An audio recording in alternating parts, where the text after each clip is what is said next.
नमस्कार दोस्तों, मैं हूं गोपाल राजपुत्रन, आपका दोस्त, आपका साथी। इस वक्त मैं आया हूं एनसीपी के कार्यालय में। हमारे साथ है वीरेंद्र सिंह जी, जो कि दिल्ली के अंदर एक बदलाव लाने वाले थे, लेकिन उनके अभी इलेक्शन से पहले उन्होंने बदलाव ला दिया। जैसे ही दिल्ली के ऑटो वालों ने आगाज किया और उन्होंने इस्तीफा दिया और आतिशी जी को दिल्ली का मुख्यमंत्री मनोनीत किया। अब देखते हैं क्या कहना है वीरेंद्र जी का। सर, क्या कहेंगे, क्या राज है? और कहीं आपसे डर के कोई कुछ खेल तो नहीं हुआ? उन्हें लगा कि वाल्मीकि समाज उनसे छूट रहा है, उन्हें लगा कि क्या कहते हैं ऑटो वाले उनसे छूट रहे हैं, उन्हें लगा कि स्थानीय समाचार पत्र वाले उनसे छूट रहे हैं, और कहीं न कहीं एक कदम बदलाव की ओर वीरेंद्र जी का आगे बढ़ रहा है।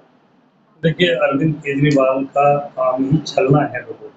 जितने आपने नाम लिए, ऑटो वालों को छला, वाल्मीकि समाज को छला और महिलाओं को छला। डीटीसी वालों को छला, महिलाओं को छला, बहुत लोगों को छला है। उन्होंने धोखा ही दिया है। अपनी टीम को छला, जिन्होंने कुमार विश्वास को छला, प्रशांत भूषण को छला, योगेंद्र यादव को छला, शशि भूषण को छला। कितने लोगों के नाम लो जो लोग पार्टी को छोड़ के गए, लेकिन एक चीज, अन्ना हजारे को छला। इसके साथ साथ एक चीज, अन्ना हजारे का तो दर्द कल झलका है। जैसे उन्होंने भी टीवी पे आके कहा कि मैंने बोला था राजनीति में नहीं जाना, और वो राजनीति में जाना था, जो उनके साथ होना था।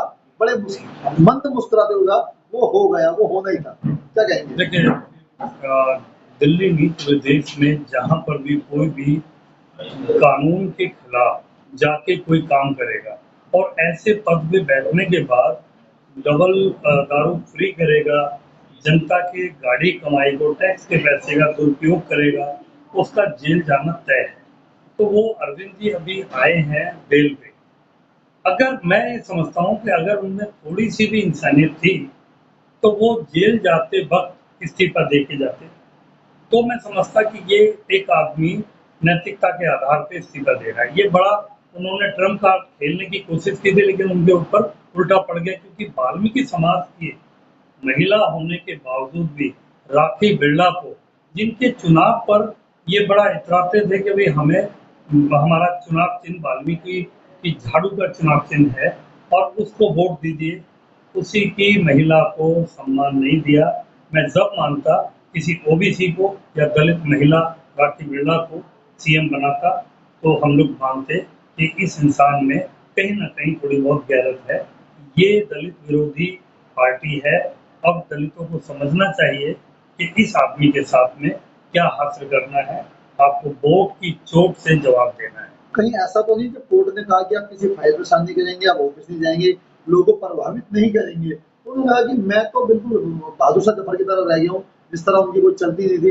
तो इससे अच्छा है कि मैं इस्तीफा देके पब्लिक में वाहवाही भी लूट लूँ और मेरा काम भी चलेगा दूसरे रास्ते से। ऐसा तो दिखाई नहीं दे रहा। देखिए, बिल्कुल आपने सच बात कही। मेरी बात आपने ही कह दी कि आतिशी मरलीन पहली बात तो कम्युनिस्ट हैं, दूसरी बात उनके दिमाग में जो चल रहा है आपको सबको पता है, वो खुद गवाह भी हैं और वो कोर्ट में जाके 2 बार कैसे उन्होंने रिएक्ट किया है वो सबको पता है। तो आतिशी मरलीन को बनाना मतलब अरविंद केजरीवाल ही सत्ता में है अभी। अगर वो किसी ओबीसी के किसी आदमी को बनाते, दलित को बनाते या मुस्लिम को बनाते, तो दिल्ली की जनता को लगता कि हाँ, दिल्ली के वोटर्स के साथ एक इंसाफ हुआ है। ये मुसलमानों को भी सोचना पड़ेगा कि ऐसे आदमी को आप वोट क्यों देते हो जो एक अलग विचारधारा पे काम कर रहा है। तो मैं तो आपके चैनल के माध्यम से कहूँगा कि आने वाला टाइम इनको जवाब देगा और इनको वोट की चोट से एक बढ़िया जवाब देगा। आगे सत्ता से बाहर होने वाले हैं। सर, दिल्ली की जमीन तो रबड़ की तरह बढ़ नहीं सकती, लेकिन दिल्ली के अंदर जनसंख्या बढ़ रही है, लोगों को पानी घंटों के हिसाब से मिल रहा है, लोगों को पानी खरीदना पड़ रहा है, बिजली की दरें बढ़ रही हैं। लेकिन जिस तरह लोग अरविंद केजरीवाल जी की जो पार्टी है, घुसपैठियों को इसलिए बसा रही है क्योंकि उनसे उनका वोट बैंक बढ़ रहा है। तो आप इसे किस प्रकार देखेंगे? देखिए, सच्चाई है, पिछले 10 साल के कार्यकाल में जितना इन्होंने झोपड़पट्टी, झुग्गी कॉलोनियाँ कटवाई हैं, बसवाई हैं, अनऑथराइज्ड, वो अभी तक के कार्यकाल में ऐसा नहीं हुआ जो अरविंद के हर एक एमएलए के एरिया में ऐसा काम हुआ है। और ये सच बात है कि अरविंद केजरीवाल एक तरह से एक अलग टाइप का राजनीति करने आया है, जिन्होंने रोहिंग्या को जगह-जगह बसाने का काम किया ताकि उनके वोट बैंक बन सके और दिल्ली का माहौल खराब हो सके। दिल्ली वाले चाहते हैं ऐसा सीएम, हर हालत में ऐसी पार्टी भी किसी भी स्टेट में नहीं आनी चाहिए। और दिल्ली के लोगों ने, क्योंकि मैं दिल्ली की जगह-जगह जा रहा हूँ, हर विधानसभा में जाने का काम हो रहा है, तो मैं वहाँ देख रहा हूँ बड़ा रोष है। हर एक गली को उन्होंने नाले में तब्दील कर दिया है। बहुत बुरा हाल है, काफ़ी लोगों को करंट से मर गए, काफ़ी लोग डूब के मर गए। बड़े हैरत की बात है, प्लॉटों में डूब के मर गए। ऐसे हालात में पानी की निकासी नहीं है और पानी का इन्होंने व्यापार चलाया हुआ है। तो इनका जवाब बहुत जल्द मिलने वाला है। टैंकर माफिया के नाम पे दिल्ली में बड़ी जगह ऐसा माना जाता है कि टैंकर माफिया दिल्ली में काम कर रहा है। बहुत ये सभी इनके ही लोग हैं। ये पहले जब आए थे तब भी ये लोग ये बोलते थे कि हम ये नहीं होने देंगे। इनके सभी टैंकर माफिया भी इनके हैं। इनकी पार्टी के जगह-जगह लोग हैं। हर जगह इन्हीं का वो चल रहा है मोहल्ला क्लिनिक के नाम पे इन्होंने हज़ारों करोड़ रुपए का घोटाला कर दिया है। शराब घोटाले इनके सामने, इनके सारे मंत्री जेल में जा रहे हैं या बेल पे हैं। अरविंद जी कहते थे कि मुझे दिल्ली की नगर निगम की सरकार को दिल्ली में मुझे जगह दो, उसके बाद मैं कुछ काम करूंगा, उसके बाद मैं कुछ कर पाऊंगा। तो दिल्ली नगर निगम में पिछले 2.5 साल से कोई चेयरमैन की नियुक्ति नहीं हुई थी काफी जोनों में। इन्हें डर था कि दूसरी पार्टी के लोग हो जाएंगे, लेकिन हुआ भी यही, ये हारे। और अब क्या लगता है कि अरविंद केजरीवाल को कुछ महसूस हो रहा होगा कि हमारी स्थिति खराब हो रही है? देखिए, अरविंद केजरीवाल जब चुनाव शुरू हुआ एमसीडी का, तो अरविंद ने वो जो कूड़े का ढेर है वहाँ जाके एक ऐलान किया कि कूड़े का ढेर मुझे एमसीडी दो तो मैं ख़त्म कर दूंगा, हटा दूंगा। वहाँ के लोगों की आज जो हालत है, वो बीमार हैं फेफड़ों की, वहाँ की गैस की वजह से।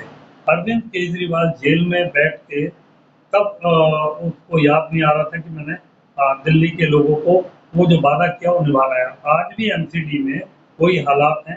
पूरी दिल्ली त्राहिमाम कर रही है। गंदगी पूरे जोर पे है। कहीं पानी की निकासी नहीं है। एमसीडी के लोगों को तनख्वाह नहीं मिल रही। डीटीसी के मार्शल लोगों को बाहर निकाला जा रहा है। बहुत बुरा हाल किया है। एक बात कही जाती है कि अरविंद केजरीवाल की पार्टी ने सत्ता में आने से पहले निगम ने कहा था दिल्ली में लेंटर माफिया का राज है, जगह जगह अवैध निर्माण हो रहे हैं। एक जेई वगैरह मिलके भ्रष्टाचार का अपना एक बड़ा साम्राज्य खड़ा कर लिया। ठीक, अब वो दिल्ली नगर निगम में।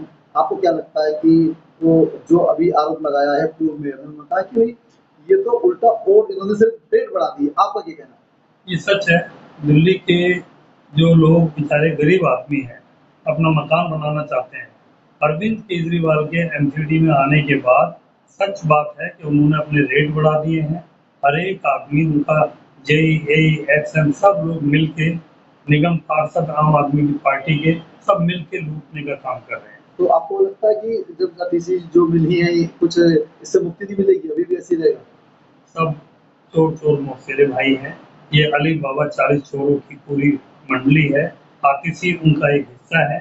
आतिशी खुद कई काफ़ी चीज़ों में लिप्त है। आने वाले टाइम में इनका सबका जेल जाना तय है।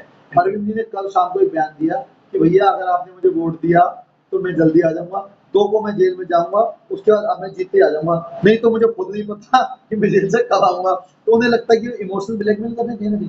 देखिए, किए हुए कारनामे उनकी जुबान पे आ रहे हैं। उनको पता है कि अब जो जेल गए हैं, अब वापस नहीं आना है। क्योंकि इतने कारनामे, काले कारनामे कर चुके हैं। स्कूलों में जो बिल्डिंगें बनाई हैं, उनमें बड़े घोटाले हैं। ये वो लोग हैं जो चप्पलों में चलने वाले बात करते थे और 50-50 करोड़ रुपए अपने घर के रेनोवेशन में लगाते हैं। तो आप समझ जाइए कि कितना इन्होंने घोटाला किया है। वही ईडी का जो छापे पड़ रहे हैं या इन पे केसेस चल रहे हैं, ये इतना पार्टी 4 दिन की पार्टी और पूरे देश में चुनाव लड़ रही है, तो आप समझिए कि इन्होंने पैसा पानी की तरह कहाँ से बहाया। तो वही अरविंद केजरीवाल को पता है कि मेरा वापसी आना तय है, तय नहीं है, इनका जेल में रहना तय है। इनकी पूरी पार्टी डे बाय डे अंदर जाती रहेगी। एक-एक आदमी का नंबर आता जाएगा और ये पार्टी बहुत जल्द खत्म हो जाएगी। मैं आपके चैनल के माध्यम से कहना चाहूँगा कि जल्द से जल्द इस पार्टी को लोग छोड़ के भागते हुए दिखेंगे। काफ़ी लोगों ने अभी कई पार्टियाँ ज्वाइन कर ली हैं। हमारे भी संपर्क में इनके 3 इनके लोग, एक राजेंद्र पाल जी ने भी शायद कांग्रेस ज्वाइन करेंगे। इनके काफ़ी लोग हमारे संपर्क में भी हैं। काफ़ी लोगों ने ज्वाइन कर ली है। कई एमएलए ऐसे हैं जो मेरे संपर्क में हैं। कई काउंसलर मेरे संपर्क में हैं, जो ये कहते हैं कि हमें टाइम आने दीजिए, आप हमें भी हमारी जगह रखिए, हम लोग पार्टी को ज्वाइन करना चाहते हैं। क्योंकि यहाँ तो भ्रष्टाचार के खिलाफ आए थे और ये खुद ही पार्टी बोलती है कि भ्रष्टाचार करो, या दिल्ली वालों को कुछ याद नहीं रहता। सर एक बात बड़ी बड़े चहेते हैं राहुल गांधी अरविंद केजरीवाल जी के, दोनों की ताना बाना बना रहता है। इनकी पार्टी के यानी कि कांग्रेस पार्टी के एक नेता ने भी कहा है कि भाई मंदिर में रेप हुआ, जबकि मंदिर से काफी किलोमीटर दूर की बात है वो। और उन्होंने कहा कि योगी जी के मंदिर तोड़वाएंगे। क्या लगता है उनकी मानसिक स्थिति सही है, या कुछ कुछ कोई कई कमी है, या कुछ उनको स्वास्थ्य बिगड़ रहा है?